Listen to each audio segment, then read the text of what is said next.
আসসালামু আলাইকুম ওয়া রাহমাতুল্লাহি ওয়া বারাকাতুহু।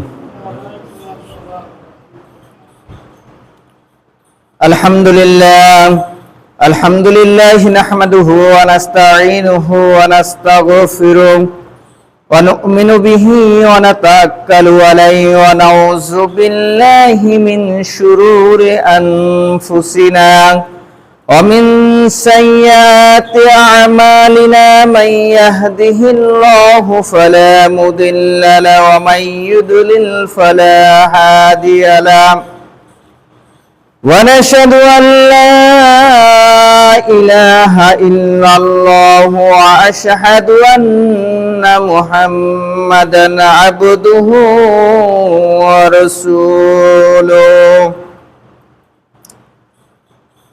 أرسله بالحق بشيرا ونذيرا وداعيا إلى الله بإذنه وسراجا منيرا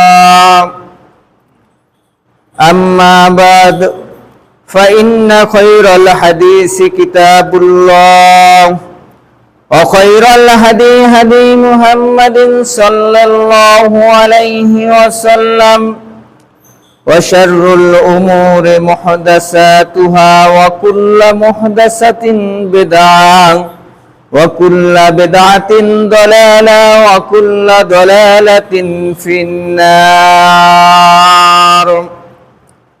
أعوذ بالله من الشيطان الرجيم. بسم الله الرحمن الرحيم. قل إن كنتم تحبون الله فاتبعوني يحببكم الله ويغفر لكم ذنوبكم والله غفور رحيم. إنا أنزلناه في ليلة القدر وما أدراك ما ليلة القدر. ليلة القدر خير من ألف شهر تنزل الملائكة والروح فيها بإذن ربه من كل أمر سلام هي حتى مطلع الفجر. সমস্ত প্রশংসা সেই মহান সত্তার যিনি আরশে আজিমে অবস্থান করেন। সমস্ত প্রশংসা সেই মহান সত্তার যিনি নিরাকার নন। সমস্ত প্রশংসা সেই মহান সত্তার যিনি আসমান এবং জমিনের একচ্ছত্র অধিপতি। শান্তি বর্ষিত হোক সর্বকালের সর্বশ্রেষ্ঠ মহামানব আখিরি পয়গম্বর মুহাম্মাদুর রাসূলুল্লাহ সাল্লাল্লাহু আলাইহি ওয়াসাল্লামের উপর। সম্মানিত দিনদার মুসলিম ভাই ও বোনেরা, আল্লাহ সুবহানাহু ওয়া তাআলা মানব জাতিকে সৃষ্টি করেছেন সৃষ্টির শ্রেষ্ঠ জীব হিসেবে। তার উদ্দেশ্য হলো এক আল্লাহর ইবাদত করবে, তার সাথে অন্য কাউকে শরীক করবে না। এই উদ্দেশ্য বাস্তবায়নের লক্ষ্যে আল্লাহ সুবহানাহু ওয়া তাআলা যুগে যুগে নবী রাসূল পাঠিয়েছেন। গাইডলাইন হিসেবে আল্লাহ সুবহানাহু ওয়া তাআলা কিতাব পাঠিয়েছেন। যারা এই নবী রাসূলের অনুসরণ করবে এবং এই কিতাব গাইডলাইন হিসেবে নিজের জীবনের সাথে ওতপ্রোতভাবে জড়িয়ে নিবে, তাদের জন্য আল্লাহ সুবহানাহু ওয়া তাআলা সুসংবাদ হিসেবে জান্নাত রেখেছেন। আর যারা এর বিরোধিতা করবে, নিজের প্রবৃত্তির অনুসরণ করবে, নিজের খেয়াল খুশি মতো জীবন পরিচালনা করবে, তাদের জন্য দুঃসংবাদ হিসেবে আল্লাহ সুবহানাহু ওয়া তাআলা জাহান্নাম রেখেছেন। বলে রাখা ভালো হবে যে আল্লাহ সুবহানাহু ওয়া তাআলা মানব সৃষ্টির পূর্বেই জান্নাত এবং জাহান্নাম সৃষ্টি করে রেখেছেন। সম্মানিত দিনদার মুসলিম ভাই ও বোনেরা, আজকে জুমার দিন আল্লাহ সুবহানাহু ওয়া তাআলা তার পবিত্র ঘর মসজিদে আসার মতো, বসার মতো এবং কুরআনুল কারীম থেকে দুই একটা কথা শোনার মতো তৌফিক দান করেছেন। এই জন্য মহান রবের দরবারে সকলে মিলে এক স্বরে, উচ্চ স্বরে বলি আলহামদুলিল্লাহ। সম্মানিত দিনদার মুসলিম ভাই ও বোনেরা, আজকে জুমার খুতবার সংক্ষিপ্ত আলোচনার বিষয় হচ্ছে শবে কদর বনাম কুরআনুল কারীম। আজকে জুমার খুতবার সংক্ষিপ্ত আলোচনার বিষয় হচ্ছে শবে কদর বনাম কুরআনুল কারীম। আল্লাহ সুবহানাহু ওয়া তাআলা কুরআনুল কারীমে আমাদেরকে এ টু জেড দিক নির্দেশনা দিয়েছেন। আল্লাহ সুবহানাহু ওয়া তাআলা রমজান মাসে কুরআনুল কারীম নাজিল করেছেন শবে বরাতের রাত্রে। এজন্য এই রমজান মাসের আল্লাহ সুবহানাহু ওয়া তাআলা মর্তবা বাড়িয়ে দিয়েছেন। আল্লাহ সুবহানাহু ওয়া তাআলা যদি শাবান মাসে কুরআনুল কারীমকে নাজিল করতেন, তাহলে নিঃসন্দেহে শাবান মাসের মর্তবা, মর্যাদা আল্লাহ সুবহানাহু ওয়া তাআলা বহুগুণ বাড়িয়ে দিতেন। আল্লাহ সুবহানাহু ওয়া তাআলা কুরআনুল কারীম রমজান মাসে নাজিল করার মূল প্রেক্ষাপট হচ্ছে রমজান মাসের মর্তবা বাড়িয়ে দেওয়া। আল্লাহ সুবহানাহু ওয়া তাআলা বলতেছেন, ইন্না আনজালনাহু ফি লাইলাতিল কদরি ওয়া মা আদরাকা মা লাইলাতুল কদর লাইলাতুল কদরি খায়রুম মিন আলফি শাহরিন তানাজ্জালুল মালাইকাতু ওয়ার রূহু ফিহা বিইজনি রাব্বিহিম মিন কুল্লি আমরিন সালামুন হিয়া হাত্তা মাতলাইল ফাজর। আল্লাহ সুবহানাহু ওয়া তাআলা বলতেছেন, ইন্না আনজালনাহু ফি লাইলাতিল কদরি। আল্লাহ সুবহানাহু ওয়া তাআলা বলতেছেন, আমি কদরের রাতে কুরআনুল কারীম নাজিল করেছি। আল্লাহ সুবহানাহু ওয়া তাআলা বলতেছেন, আমি কদরের রাতেই কুরআনুল কারীম নাজিল করেছি। এই কুরআনুল কারীম কদরের রাতে নাজিল করার কারণেই এই কদরের রাতের মর্তবা আল্লাহ সুবহানাহু ওয়া তাআলা বাড়িয়ে দিয়েছেন। আল্লাহ সুবহানাহু ওয়া তাআলা তারপরে বলতেছেন, আমা আদরাকা মা লাইলাতুল কদর। হে নবী, আপনি কি জানেন কদরের রাত্র কি? কিসে আপনাকে জানাবে যে এই কদরের রাত্রটা কি? এটা কি আপনার জানা আছে? তাহলে আপনি শুনুন, লাইলাতুল কদরি খায়রুম মিন আলফি শাহর। এই লাইলাতুল কদর হচ্ছে 1000 মাস থেকে উত্তম। এই লাইলাতুল কদর 1000 মাস থেকে উত্তম। আল্লাহ রাসূল সাল্লাল্লাহু আলাইহি ওয়াসাল্লাম পূর্ববর্তী উম্মতের নবীদের কথা বর্ণনা করতেছিলেন। ইতিপূর্বে সাহাবারা খুব চিন্তিত, খুব হতাশ। কেন হতাশ? তারা এই যে বনী ইসরাইলের অনেক নবী, অনেক উম্মত শত শত বছর জীবন পেয়েছেন, তারা শত শত বছর আল্লাহ সুবহানাহু ওয়া তাআলার ইবাদত বন্দেগী করার সুযোগ পেয়েছেন। কিন্তু উম্মতে মুহাম্মাদিরা 50, 60, 70, 80, 100 বছর হায়াত পায়। এই কথা ভেবেই সাহাবারা খুব হতাশ, খুব বিভ্রান্ত। আসলে ব্যাপারটা কি হলো? আল্লাহ সুবহানাহু ওয়া তাআলা বনী ইসরাইলের উম্মতের মধ্যে, বনী ইসরাইলের নবীদের উম্মতের মধ্যে এত বছর হায়াত দিয়েছেন। তারা আল্লাহ সুবহানাহু ওয়া তাআলার এত বছর গোলামি করতে পেরেছেন, ইবাদত করতে পেরেছেন। তাদের সৌভাগ্য আর আমাদের হচ্ছে দুর্ভাগ্য। এই বিষয়টা সাহাবারা মনে মনে উপলব্ধি করতেছিল। ইতিপূর্বেই আল্লাহ রাসূল সাল্লাল্লাহু আলাইহি ওয়াসাল্লামের কাছে সাহাবারা প্রশ্ন করলেন যে, হে নবী, আমরা তো আপনার উম্মত, আমাদের হায়াত তো সংকীর্ণ, ছোট। বনী ইসরাইলের উম্মতের হায়াত কিন্তু অনেক বড় ছিল, আপনিই বর্ণনা করলেন। তাহলে তারা যে পরিমাণ আল্লাহ সুবহানাহু ওয়া তাআলার ইবাদত করেছেন, আমরা কি সেই পরিমাণ ইবাদত করতে পারবো? তখনই আল্লাহ সুবহানাহু ওয়া তাআলা এই সাহাবাদের খুশির জন্য তাদেরকে জানিয়ে দিলেন, তোমরাও 1000 মাস এর চেয়ে উত্তম একটা রাত্রি পাবা যদি তোমরা এই রাত্রিটাকে নিজের করে নিতে পারো। এই রাত্রিটাকে নিজের করে নিতে পারো, তাহলে তারা এত বছর ধরে ইবাদত করে যা পেয়েছে, তোমরা এক রাত্রিতেই তার চেয়ে বহুগুণ বেশি পেতে পারো যদি তোমরা এইটাকে ধরার চেষ্টা করো। তাহলে এটা কবে হতে পারে?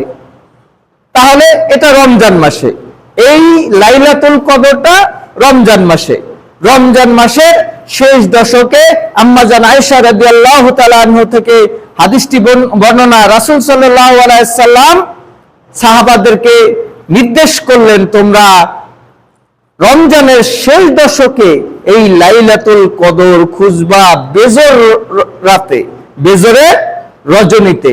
তবে আমাদের সবচেয়ে যেটা গুরুত্বপূর্ণ বিষয় সেটা হচ্ছে, আমরা যদি শেষ দশকে লাইলাতুল কদর খুঁজি, তাহলে আমাদের এই লাইলাতুল কদর মিস হওয়ার কোনো সম্ভাবনা থাকবে না। আর আমরা যদি জোর বেজোর মিলাতে যাই, অনেক সময় দেখা যায় জোরের জায়গায় বেজোর হয়ে যেতে পারে, আর বেজোরের জায়গায় জোর হয়ে যেতে পারে। তাহলে আমরা মিস করার সম্ভাবনা থাকে। আর এই লাইলাতুল কদরে যদি আপনি ইবাদত করেন, তাহলে আল্লাহ রাসূল সাল্লাল্লাহু আলাইহি ওয়াসাল্লাম বলতেছেন, আন আবি হুরায়রা রাদিয়াল্লাহু তাআলা আনহু قال قال رسول الله صلى الله عليه وسلم ومن قام ليلة القدر إيمانا واحتسابا غفر له ما تقدم من ذنبه। যে ব্যক্তি ঈমানের সাথে সওয়াবের আশায় লাইলাতুল কদরের রাত্রে দাঁড়িয়ে কিয়াম করে সালাত আদায় করে, গুফিরা লাহু মা তাকাদ্দামা মিন জামবি, আল্লাহ সুবহানাহু ওয়া তাআলা তার পিছনের সমস্ত গুনাহ ক্ষমা করে দেন। আল্লাহ সুবহানাহু ওয়া তাআলা তার পিছনের সমস্ত গুনাহ কি করে দিবেন? মাফ করে দিবেন। তাহলে আল্লাহ সুবহানাহু ওয়া তাআলা সাহাবাদের এই হতাশার পরিপ্রেক্ষিতে আমাদেরকে কত বড় নিয়ামত দিয়েছেন, লাইলাতুল কদর দিয়েছেন। আর আমরা এই লাইলাতুল কদরকে খোঁজার জন্য রমজান মাসের শেষ দশকে যারা ইত্তেকাব করে এবং এই লাইলাতুল কদর খুঁজে, অবশ্যই তারা এই লাইলাতুল কদর পেয়ে যাবে। সম্মানিত দিনদার মুসলিম ভাইয়েরা, আল্লাহ সুবহানাহু ওয়া তাআলা এই লাইলাতুল কদর আর রমজানকে পরিপূর্ণ ভাবে নিয়ামত দিয়ে ভরিয়ে দিয়েছেন, কারণ এই লাইলাতুল কদরেই কোরআন নাজিল হয়েছে। আপনি কোরআনকে যদি প্রশ্ন করেন, হে কোরআন তুমি কবে নাজিল হয়েছো, সে আপনার এই প্রশ্নের জবাবে বলতেছে, ইন্না আনজালনাহু ফি লাইলাতুল কদর, আমি কদরের রাতে নাজিল হয়েছি। আল্লাহ সুবহানাহু ওয়া তাআলা বলতেছেন, আমি কোরআনুল কারীমকে কদরের রাতে নাজিল করেছি।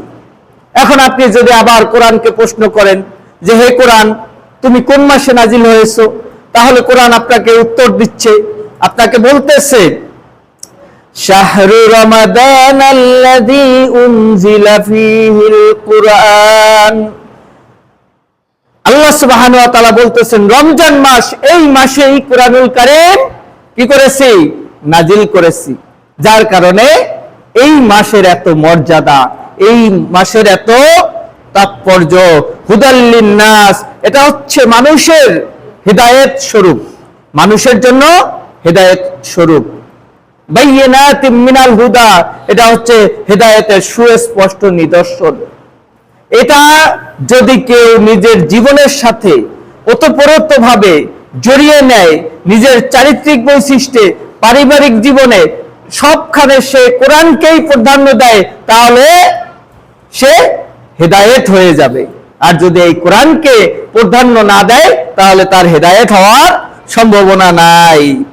অল ফুরকান, এটা হচ্ছে সত্য মিথ্যার পার্থক্যকারী একটি কিতাব। এটি কি?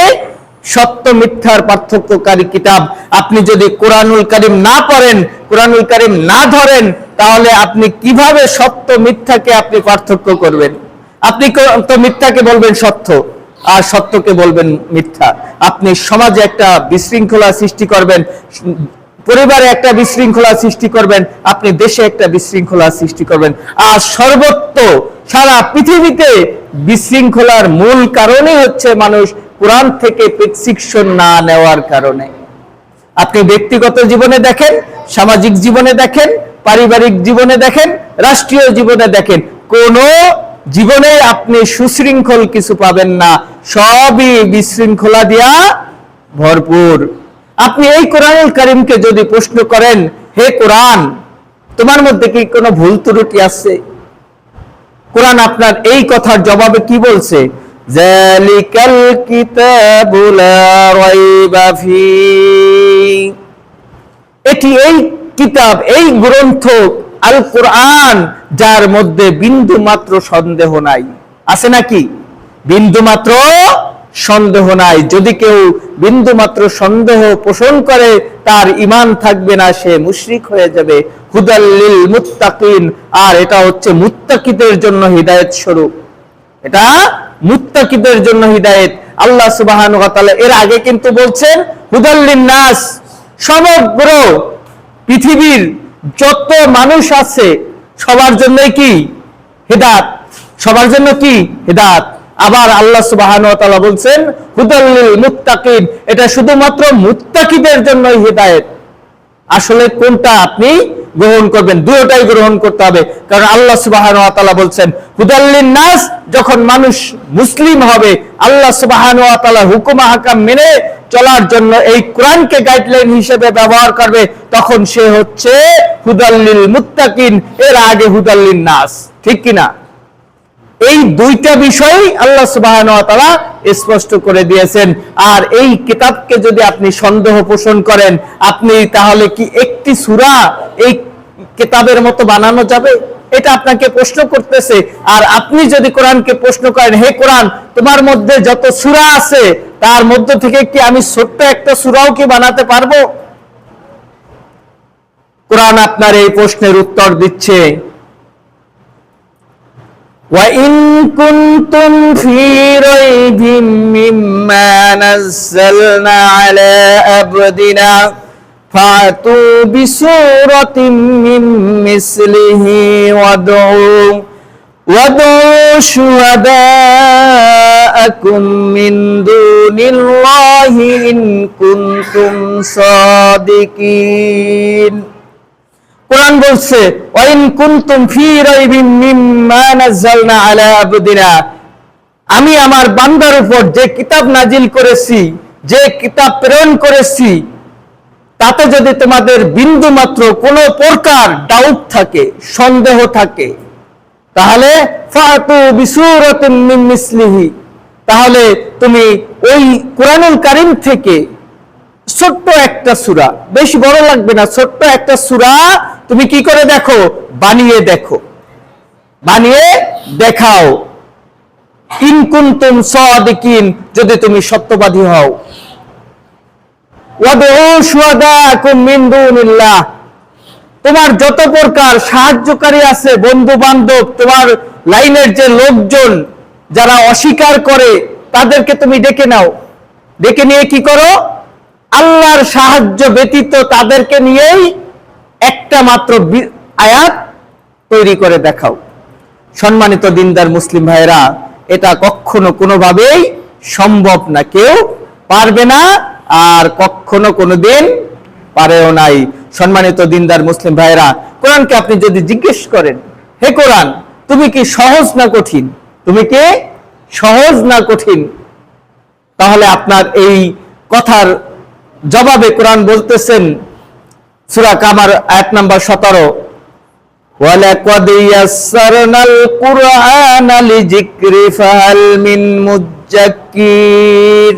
আল্লাহ সুবহানাহু ওয়া তাআলা বলতেছেন, আমি তো কোরআনকে সহজ করে দিয়েছি, আমি তো কোরআনকে সহজ করে দিয়েছি, কে আছে এর থেকে উপদেশ নিবা নাও। আমরা তো কোরআন ধরি না, কোরআন পড়ি না, কোরআনের সাথে কোনো সম্পর্ক রাখি না, এই জন্য আমরা কোরআনকে মনে করি অনেক কঠিন। অথচ আল্লাহ তাআলা এক সূরার মধ্যেই 4টা আয়াতে কি বলছেন? কোরআনকে আমি সহজ করে দিয়েছি, কে এর থেকে উপদেশ নিবা নাও। আপনাকে আমাকে কোরআন থেকে উপদেশ নিতে আল্লাহ সুবহানাহু ওয়া তাআলা বলতেছেন, আর আপনি আমি বলতেছি যে না, এই কোরআন অনেক কঠিন, এ ধরবো না, পড়বো না, এ তাকে আছে, তাকেই শোভা পায়, আপনার আমার জীবনে বাস্তবায়ন করার দরকার নাই, এ তাকেই ঠিক আছে। শালু কাপড় দিয়ে, ভালো কাপড় দিয়ে রাখবো, ধুলাবালি পড়লে মাঝে মধ্যে একটু পরিষ্কার করব, এই কোরআনের হক আদায় হয়ে গেল। অথচ কি বলতেছেন আল্লাহ সুবহানাহু ওয়া তাআলা? কোরআন হচ্ছে হিদায়াত স্বরূপ, মানুষকে হিদায়াত দেওয়ার জন্য একমাত্র বিধানই হচ্ছে কুরআনুল কারীমের বিধান। এই কোরআন পড়বো না, সহজ আছে, তারপরে পড়বো না, ধরবো না, নিজের প্রবৃত্তির অনুসরণ করব, নিজের মন মতো জীবন পরিচালনা করব। আর আমরা বলি আমাদের জীবনে খালি অশান্তি, খালি অশান্তি, অশান্তির আর কোনো শেষ নাই। এই সমস্যা, সেই সমস্যা, সেই সমস্যা। আপনার আমার মতো তো এত হতাশাগ্রস্ত সাহাবারা ছিল না, কারণ তাদের জীবন কোরআন দিয়ে গড়েছিলেন। তারা একমাত্র আল্লাহর উপর তাওয়াক্কুল করছেন, তারা কোরআনকে সর্বোচ্চ প্রাধান্য দিয়েছেন, কোরআনের বিধানকেই তারা সর্বোচ্চ প্রাধান্য দিয়েছেন। এই জন্য তাদের দুনিয়ায় কোনো হতাশা ছিল না, তাদের আখিরাতেও কোনো হতাশা নাই। কারণ আল্লাহ সুবহানাহু ওয়া তাআলা বলেছেন, রাদিয়াল্লাহু আনহু ওয়া রাদওয়ান, আমি তাদের উপর খুশি, তারাও আমার উপর খুশি। যাদের উপর আল্লাহ খুশি, তাদের আর কোনো চিন্তা আছে, কোনো টেনশন আছে? কোনো টেনশন নাই, চিন্তা নাই। একমাত্র কারণ হচ্ছে তারা কোরআনের বিধিবিধান মেনে চলেছে, তারা কোরআনকে আপন করে নিয়েছে। সম্মানিত দিনদার মুসলিম ভাইরা, কোরআনকে আপনি যদি জিজ্ঞেস করেন, আসলে তো কোরআন তুমি কি, আসলে তুমি কি, কেন তোমাকে আমাদের কাছে পাঠানো হয়েছে? কোরআন উত্তর দিচ্ছেন সূরা মায়েদা আয়াত নাম্বার 15-তে, قد جاءكم من الله نور وكتاب مبين। আল্লাহ সুবহানাহু ওয়া তাআলা বলতেছেন যে নিঃসন্দেহে আমি কোরআনুল কারীম পাঠিয়েছি একটি নূর হিসেবে, একটি নূর হিসেবে। আল্লাহ সুবহানাহু ওয়া তাআলা কোরআন মানুষের মাঝে পাঠিয়েছেন কি হিসেবে? নূর হিসেবে। আপনি আমি একটি বদ্ধ ঘরে অন্ধকার রাত্রে প্রবেশ করলাম, সেই ঘরে কোনো আলো নাই, বাতি নাই, সেই ঘরে ঢুকে আপনি আমি কতটা হতাশ। বাহির থেকে একজনে আপনার তালা মেরে দিল, এখন ওর থেকে বের হওয়ার আর কোনো উপায়ও নাই। এখন আপনি আমি কি পরিকল্পনা করতে পারি? তখন আপনি আমি খুবই হতাশ জীবন নিয়ে, কারণ আমার ঘুটঘুরা অন্ধকার, আমি কোনো কিছু দেখতে পাচ্ছি না। তখনই যদি কেউ আপনাকে একটা লাইট এনে দেয়, কোনো একটা বাতি ধরিয়ে আলোর ব্যবস্থা করে দেয়, তখন আপনার জীবনে একটা বাঁচার আলোর সঞ্চয় দেখা দিবে এই আলোটার কারণে, ঠিক কিনা? কোরআনুল কারীমকে আল্লাহ সুবহানাহু ওয়া তাআলা আলো বলেছেন, নূর বলেছেন। এখন আপনার ব্যক্তি জীবনে যদি কোরআনুল কারীম বাস্তব রূপে রূপান্তরিত করতে পারেন, আপনার চারিত্রিক বৈশিষ্ট্য যদি কোরআন দিয়া পরিপূর্ণ করতে পারেন, আপনার জীবন আছে অন্ধকারে, আপনার জীবন আছে অন্ধকারে, তাহলে এই অন্ধকার জীবন আলোকিত হয়ে যাবে। কি হবে? আলোকিত হয়ে যাবে দুনিয়ায় এবং আখিরাতে। কারণ কে বলেছেন? আল্লাহ বলেছেন। কে বলেছেন? আল্লাহ বলেছেন। যদি আপনার জীবনে, আপনার চরিত্রে যদি কোরআনুল কারীমের বাস্তবায়ন ঘটাতে পারেন, তাহলে আপনার জীবন আলোকিত। আপনার পরিবারে যদি এই কোরআনের বাস্তবায়ন ঘটাতে পারেন, তাহলে আপনার পরিবার আলোকিত হয়ে যাবে। কারণ আল্লাহ সুবহানাহু ওয়া তাআলা বলেছেন, ইয়া আইয়ুহাল্লাযীনা আমানু কু আনফুসাকুম ওয়া আহলিকুম নারান, হে ঈমানদারগণ, তোমরা নিজে জাহান্নামের আগুন থেকে বাঁচো এবং আহলে পরিবার যারা আছে তাদেরকে জাহান্নামের আগুন থেকে বাঁচাও। এখন আপনার আপনার পরিবারে যখন আপনি কোরআনুল কারীমের বাস্তবায়ন করলেন, তখন আপনার পরিবার কি হলো? আলোকিত হলো। তারা দুনিয়ায় শান্তি পেল এবং তারা আখিরাতেও নাজাত প্রাপ্ত হলো। তাহলে আপনি কি করলেন? আল্লাহ সুবহানাহু ওয়া তাআলা কোরআনুল কারীমের ওই আয়াতের বাস্তবায়ন করলেন, ঠিক কিনা? আপনার পরিবারে যখন এই কাজটা হবে তখন আপনার পরিবার ধন্য, আপনিও ধন্য, কারণ আপনি কু আনফুসিকুমের এই কার্যক্রম পরিচালনা করলেন। তারপরে হচ্ছে আপনি যদি সামাজিক জীবনে এই কোরআনুল কারীমকে একটা রূপরেখা হিসেবে বাস্তবায়ন করতে পারেন, কোরআনুল কারীমের দিক নির্দেশনা পরিবারের এলাকার মাঝে পৌঁছাতে পারেন, তাহলে দেখা গেল এলাকার মানুষগুলো কোরআনের আলোতে আলোকিত হয়ে গেল, ভালো হয়ে গেল, তার যা তার নেকি আপনি আজীবন পেতে থাকবেন। আপনি যখন রাষ্ট্রে এই কোরআনুল কারীমের বিধিবিধান, আইন কানুন যদি আপনি বাস্তবায়ন করার চেষ্টা করেন, তখন আপনি যখন চেষ্টায় সফল হন আর বিফল হন, যদি আল্লাহ চাইলে সফল হয়ে যান, তাহলে এই দেশটা আলোকিত হয়ে যাবে। কি হবে? দেশটা আলোকিত হয়ে যাবে, কারণ আল্লাহ সুবহানাহু ওয়া তাআলা বলেছেন।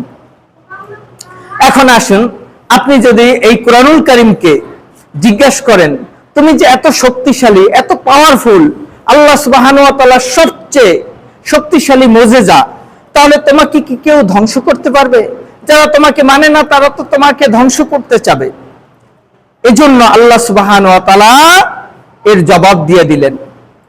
আল্লাহ সুবহানাহু ওয়া তাআলা বলতেছেন সূরা হিজর আয়াত নাম্বার 9, আল্লাহ সুবহানাহু ওয়া তাআলা বলতেছেন, ইন্না নাহনু নাযালনা যিকরা ওয়া ইন্না লাহু লাহাফিজুন।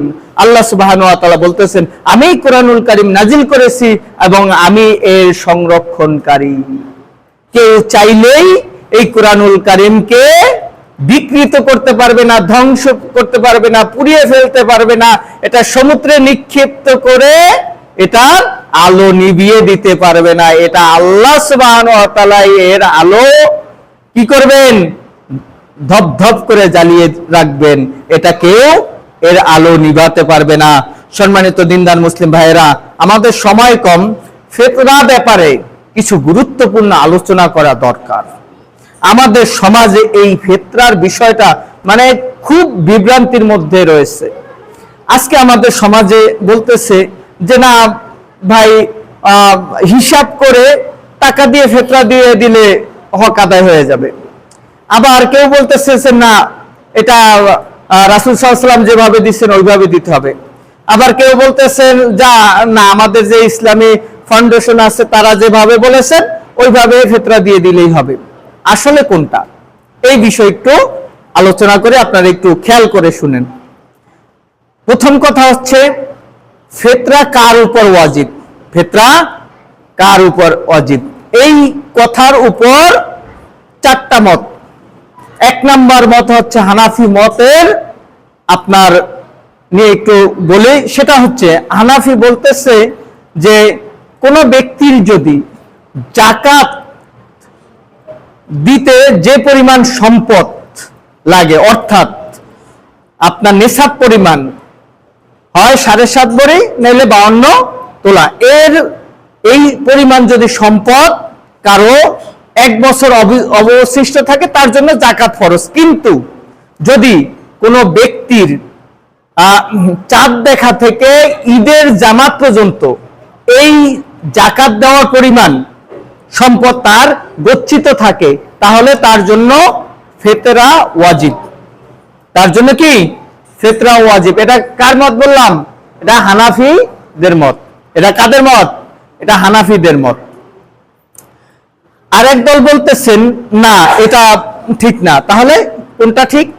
তারা বলতেছেন, তাদের মত হচ্ছে কোন ব্যক্তির যদি একদিনের খাবার পরিবার পরিজনকে নিয়ে খাবার মতো থাকে, তার জন্য ফিতরা দেওয়া ওয়াজিব। তার জন্য ফিতরা দেওয়া ওয়াজিব। আরেক দল আছে যারা বলতেছে ফিতরা পরিমাণ কতটুকু? যতটুকু হয় ফিতরা পরিমাণ আমি বলবো, যতটুকু হয় অতটুকু দিলেই থাকলেই তাকে ফিতরা দিয়ে দিতে হবে। এটা হচ্ছে একটু কঠোর মত। এটা হচ্ছে একটু কঠোর মত। মূল বিষয় হচ্ছে ফিতরা হচ্ছে রমজানের সিয়ামের একটা রোগ হলে যে প্রতিষেধক দেয়, হ্যাঁ, মানে ওষুধ দেয়, এইরকম সিয়ামের মধ্যে কোনো যদি ভুল ত্রুটি হয়, এই ভুল ত্রুটি থেকে আল্লাহ সুবহানাহু ওয়া তাআলার কাছে একটা মাপ নেওয়া, আর কি এটার পরিপূরক একটা দেওয়া, এটাই হচ্ছে ফিতরা। এখন আরেক দল যে বলতেছে যে না, যদি তার ওই ফিতরা পরিমাণ দেওয়া সম্পদ থাকে তাহলে সেই ফিতরা দিবে। তাহলে কিভাবে দেবে? এক ফকির আরেক ফকিরে দিবে, এক ফকির আরেক ফকিরে দিবে। এটা হচ্ছে মানে একটু কঠোর মত। আমি যে মতটারে সবচেয়ে গ্রহণযোগ্য মনে করি, যদি একজন ব্যক্তির একদিনের খাবার, পরিবার নিয়ে খাবার অবস্থা থাকে, তার ফিতরা দেওয়া ওয়াজিব। তাহলে এখন আসুন ফিতরার পরিমাণটা। ফিতরার পরিমাণটা হচ্ছে আল্লাহ রাসূল সাল্লাল্লাহু আলাইহি ওয়াসাল্লামের জমানায় এক সার একটা মাপ ছিল, এক সা পরিমাণ দিতে হবে। এখন আমাদের এক মাদানী ভাই, আমাদের দিনী ভাই, আলেম ভাই, উনি সৌদি আরব থেকে এই সা নিয়ে আসছেন, যার উচ্চতা হচ্ছে 12 ইঞ্চি, তার নিচের দিকে মোটা হচ্ছে 13 ইঞ্চি, আর উপরের দিকে মোটা হচ্ছে আপনার 9.5 ইঞ্চি, এইরকম একটা ডিব্বা। এইটাই হচ্ছে এক সা।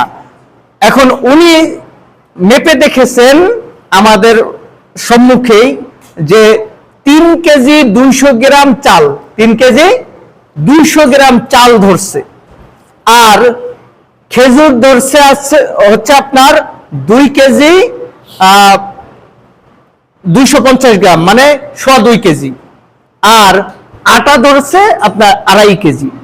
এখন আপনি আল্লাহ রাসূল সাল্লাল্লাহু আলাইহি ওয়াসাল্লাম তার 23 বছর জিন্দেগিতে উনি কোনোদিন খাদ্য দ্রব্য ছাড়া ফিতরা দেন নাই। কি দেন নাই? ফিতরা দেন নাই। যদি আপনার ফিতরার হক আদায় করতে হয়, রাসূল সাল্লাল্লাহু আলাইহি ওয়াসাল্লামকে অনুসরণ করতে হবে, না হলে কি হবে? মান আমিলা আমালান লাইসা আলাইহি আমরুনা ফাহুয়া রাদ। যে আমলটি আমি করিনি এবং করতে নির্দেশ দেইনি, সে আমলটি প্রত্যাখ্যাত, বর্জনীয়, চলবে না।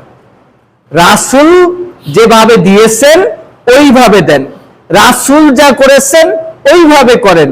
রাসূলকে ডেঙ্গাইয়া, এখন অনেকে বলে রাসূলের জমানায় তো টাকা ছিল না। আরে আহাম্বক, কে বলেছে টাকা ছিল না? দিনার দিরহাম ছিল না? ওটা কি টাকা না? হয়তো কাগজের নোট ছিল না, কয়েন ছিল, পয়সা ছিল, টাকা ছিল। টাকা ছিল না এ কথা বলা যাবে না। রাসূল সাল্লাল্লাহু আলাইহি ওয়াসাল্লাম তাহলে বুঝেন নাই যে টাকা দিতে হবে? অনেকে বলে যে যদি টাকা না দেই, চাল দিলে, চাল তো সবার ঘরে থাকে, বা অনেকে যদি ফিতরা দেয় তাহলে তো চালের স্তূপ হয়ে যাবে বা অন্য স্তূপ হয়ে যাবে, তার সে টাকা দিলে সে একটা কাজে লাগাতে পারবে। টাকা তো সে খারাপ কাজেও ব্যয় করতে পারে। আপনার তো এত পণ্ডিতিতে দরকার নেই, দরকার হচ্ছে আল্লাহ রাসূল যা করেছেন, খাদ্য শস্য দিয়ে দিয়েছেন। আপনার যে পরিমাণ আপনার সম্পদ আছে, আপনার মানবিক দিক দিয়ে আপনি যেটা নিজে খাচ্ছেন, চাল দিতে পারেন, গম দিতে পারেন, আপনি আটা দিতে পারেন, জব দিতে পারেন, ভুট্টা দিতে পারেন, কিশমিশ দিতে পারেন, পনির দিতে পারেন, আপনার সাধ্য অনুযায়ী। আপনার কি অনুযায়ী? সাধ্য অনুযায়ী। আপনার উপর চাপিয়ে দেন নাই আল্লাহ রাসূল সাল্লাল্লাহু আলাইহি ওয়াসাল্লাম আপনার উপর চাপিয়ে দেন নাই। আপনি যতটুক সম্ভব অতটুক ভালোভাবে দেন। আপনার এই দানের কারণে একটা মানুষ উপকৃত হোক, ঠিক আছে? তাহলে আমি যদি চাল দিয়ে দেই, তাহলে 3 কেজি 200 গ্রাম। আপনি তো ভাই প্রতিদিন দিচ্ছেন না, বছরে একটা দিন আপনি সাদাকা দেন, আপনার জানের সাদাকা দেন, আপনার এই সিয়ামের সাদাকা দেন, আপনার এই চলাফেরার সাদাকা দেন, আপনার এই পরিবারের যদি এই কয়েকজনের আপনি সাদাকা না দিতে পারেন, তাহলে আর কিভাবে হয়? একটু চেষ্টা করেন, অবশ্যই পারবেন। এবং রাসূল সাল্লাল্লাহু আলাইহি ওয়াসাল্লামের নীতিতেই দিবেন, এর বাইরে দিলে লাভ হবে না, কোনো দিনও কোনোভাবে লাভ হবে না। হাজার হুজুর, হাজার মৌলবী, হাজার পীর, হাজার আলেম, হাজার কথা বলুক, মুহাম্মদ সাল্লাল্লাহু আলাইহি ওয়াসাল্লামের উপর কারো কথা টিকবে? যদি না টিকে, মুহাম্মদ সাল্লাল্লাহু আলাইহি ওয়াসাল্লাম যেভাবে দিবেন, আপনাকে আমাকেও ঠিক ওইভাবেই দিতে হবে, এর ব্যতিক্রম করা যাবে না। আর যাকাতের ব্যাপারটা, যাকাত হচ্ছে মানুষের ময়লা, যাকাত হচ্ছে মানুষের ময়লা। আপনার সম্পদ 1 বছর নিসাব পরিমাণ হওয়ার পর ওইটাকে আপনি হিসাব করে A to Z দিয়ে দেন। আপনার সম্পদ আল্লাহ চাইলে আগামী বছর দ্বিগুণ করে দিবেন। কি করে দিবেন? দ্বিগুণ করে দিবেন। আর আপনি যদি এই যাকাতটা বের না করে দেন, মানুষের ময়লা যদি ভিতরে রাখেন, তাহলে এই সম্পদে কি কোনো আয় বরকত হবে? কোনো দিনও হবে না। আপনি একটা বছর একটু দিয়া দেখেন, আর যাকাত আপনারা শাড়ি লুঙ্গিতে শেষ করবেন না। আপনি এলাকায় এলাকায় ঘুরবেন, কোন লোকটা অচল আছে, সচ্ছল না, তাকে একটা ভ্যান গাড়ি কিনে দিলে সে সচল হয়ে যাবে, তাকে আপনার যাকাতটা দেন। যাকে একটা দোকান দিয়ে দিলে সে এই দোকানদারি করে তার জীবন পরিচালনা করতে পারবে, তাকে দিয়ে দেন। আপনি ওই জনসভা ডাইকা, লোকজন ডাইকা কি করলেন? আপনি কতগুলো লুঙ্গি আর সস্তা শাড়ি স্তূপ করে আপনি একটা ভিডিও শুরু করলেন আর বললেন যে এই এখন দেওয়া শুরু করো, এখন কি করো, দেওয়া শুরু করো, এই কথা আপনি বললেন। তার মানে আপনি এটা মার্কেটিং করলেন। আপনি এটি যাকাত দিলেন না, এটা মার্কেটিং করলেন, মানুষকে দেখালেন। এটা আপনার নেকি তো হবে না, উল্টা এর জন্য আপনার কি করতে হবে? শাস্তি ভোগ করতে হবে। এর জন্য কি করতে হবে? শাস্তি ভোগ করতে হবে। এর জন্য খুব সাবধান, আল্লাহর হুকুম আহকাম মানুন, কুরআনুল কারীমকে নিজের জীবনের সাথে ওতপ্রোতভাবে জড়িয়ে নিন। নিজের মন গড়া জীবন চালিয়েন না। মৃত্যুবরণ করতেই হবে, মৃত্যুকে স্মরণ করুন। এই বছর আপনি যে ইবাদত করেছেন, আগামী বছর এই ইবাদত করার সুযোগ হবে কিনা তার কোনো নিশ্চয়তা আছে? নিশ্চয়তা আছে? আমরা ঈদ করতে পারবো সবাই, এখানে নিশ্চয়তা আছে? নাই। যেহেতু নিশ্চয়তা নাই, সেহেতু এখনো তওবাতিল্লাহ করে আল্লাহ সুবহানাহু ওয়া তাআলার কাছে ওয়াদাবদ্ধ হন যে মৃত্যুর আগ পর্যন্ত যতক্ষণ হায়াত আছে ততক্ষণ তোমার কুরআনুল কারীমকে জীবনের সাথে ওতপ্রোতভাবে জড়িয়ে নিব এবং তোমার সকল হুকুম আহকাম মেনে চলবো। শুধু এই রমজান মাসে না, আমার জীবন যতদিন আছে, হায়াত যতদিন আছে ততদিন। ঠিক কিনা? আপনারা নিজে ওয়াদাবদ্ধ হন। আল্লাহ সুবহানাহু ওয়া তাআলা আপনাদেরকে কবুল করুন। সকলে বলি আল্লাহুম্মা আমিন।